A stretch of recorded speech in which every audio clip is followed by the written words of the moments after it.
श्री गजानन महात्म्य अध्याय 10. श्री गणेशाय नमः. अनंत रूपा नारायणा, तूच रक्षिसी भक्तगणा. नच कोणी तुझ्या विना, जगत जीवना मजा आता. देवाधिदेव गजानन, वदे गाती गुणगानम. चरणी भावे वंदून कृपा प्रसाद मागत असे. गजाननाच्या आलेमनी रहावे अमरावतीस जाऊनी. आत्माराम सदनी येऊन याते राहिले. आत्माराम पुरुष थोर, होता त्याचा अधिकार. ग्रामा माझी उदार, प्रभू घराने असे त्यांचे. येता गृही गजानन, घातले तया मंगल स्नान. केले भक्ती भावे पूजन, हारकंठी घातला. पंचपक्वान नाचे भोजन, देऊनी केले तृप्त मन. दक्षिणा ती देऊन चरणी मस्तक ठेविले. दर्शन कारणे येती जन, दर्शन घेता समाधान.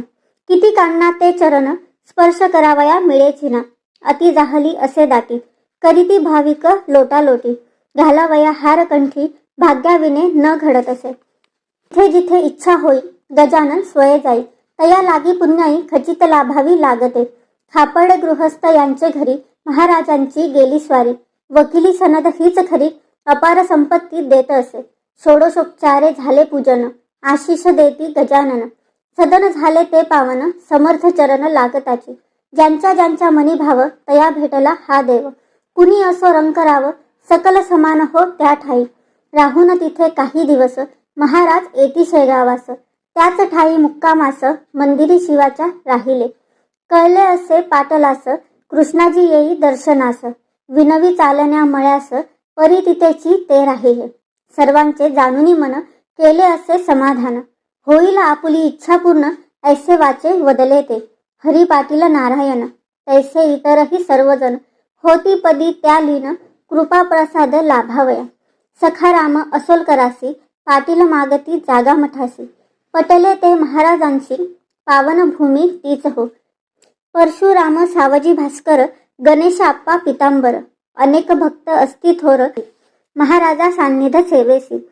बाळा भाऊ भक्त खरा, सोडून या घरादारा. गजाननाचा आसरा, घ्यावया तिथेची राहिला.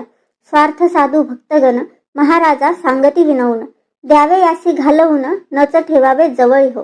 गजानन घेती हाती काठी, मार मारिती भास्करा पाठी. सत्य ठरली ती कसोटी, वळण उठला अंगावरी. कळला त्याचा अधिकार, लाभला शिष्य हाची थोर. जैसा सुवर्णा सोनार, कस लावणी पाहत असे. बाळापूरचा सुकलाल, मारवाडी अग्रवाल.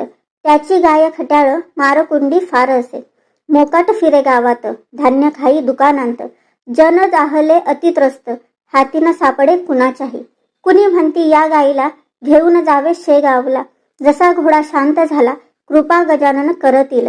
फासे टाकूनी धरली गाय, गाडीत घातली बांधिले पाय. शेगावी न्यावया उपाय, ग्रामस्थांनी केले असे. दृष्टी पडता गजाननाची, वृत्ती पालटली धेनूची. दोरखंडे सोडण्या तिची, महाराज स्वय येती पुढे. खाली घालून या मान, चाटू लागली ती चरण. अग्रवाल करीदान, गजाननासी त्या गायीचे. कारंजाचा लक्ष्मण, विप्र एक धनवान. पोटी रोग असह्य जाण, कीर्ती ऐकून येतसे. पत्नी तयाची जाई शरण, गजानना मागे वरदान. पतीचे वाचवा प्राण, शमवाया ह्या यातना. आंबा होता समर्था करी, तोच फेकला अंगावरी. खाया देई पतीस सत्वरी, व्याधीमुक्त तो व्हावया. आज्ञेचे करी पालन, झाला रोग निवारण.